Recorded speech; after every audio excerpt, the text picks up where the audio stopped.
Already? Okay, go ahead. All right. Most of these flutes that I make, if you notice that it has some kind of a effigy, bird, some kind of animal effigy. And first you find this little bird here represents all birds. I put them on, I used them on there because I'm from a bird clan. And so all my work usually have some kind of bird to represent a bird clan. You know, sometimes I do a bear for the people that are in the bear clan, coyote clan, and they even had an owl clan too. So that kind of represents the clan of the owner of the flute. And in the first place, nowadays you can take two pieces of wood, in other words, say 2 by 4, 2 by 6 or something, you know, and then split it in half.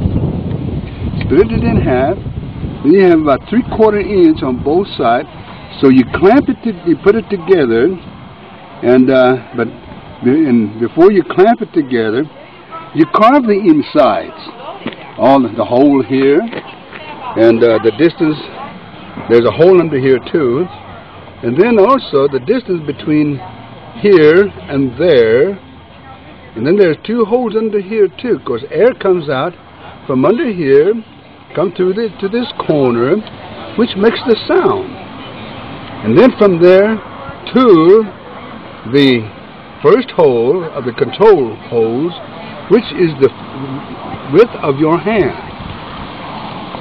And then from there, when you divide the wrist, and you divide them by the width of your thumb. That's the way it was measured at one time, before, you know, the Indians had, you know, learned the measurement. So that's what they did. These were custom made that way. Then you put in 6 holes here, and ordinarily some of them had 5 holes, but most of them were 6 holes. Kind of depending on the tribe. I think the Sioux had 7 holes too, and but then there's a hole here, but that don't mean anything at all. It's more the decoration than anything else. But it will help you to get a higher octave with this hole, and that's how come that that hole is here and here. And if you take this out, you can't get that extra high notes. Okay, let's try it. For instance now.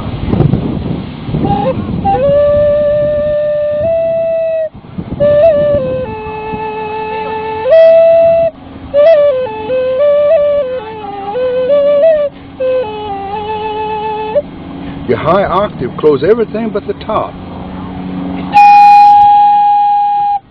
Everything but the bottom, then you get the next higher octave.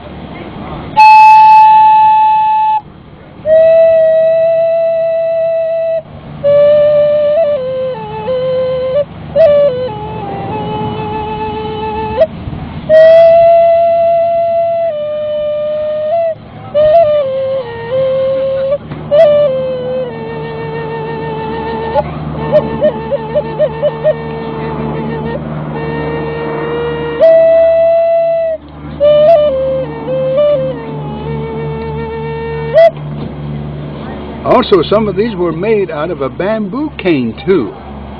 Bamboo cane, you didn't have to split it because it's got a joints in there and it's closed.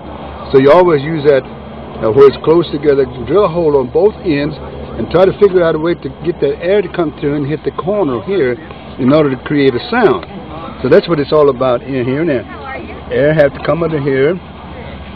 In that metal reed, that reed is not a vibratory reed. It's just a little flat piece on an air coming out and hitting this corner here to create a sound. And then the size of the hole makes a difference on what kind of sound you're going to get. Okay, you got one here, Mostly I usually use this one or the middle finger. That gives me a very mellow sound. You make it much smaller than that. Say, for instance, here, you make this size hole. It just comes out a real high, straight note. So it depends on what size hole that you want to use.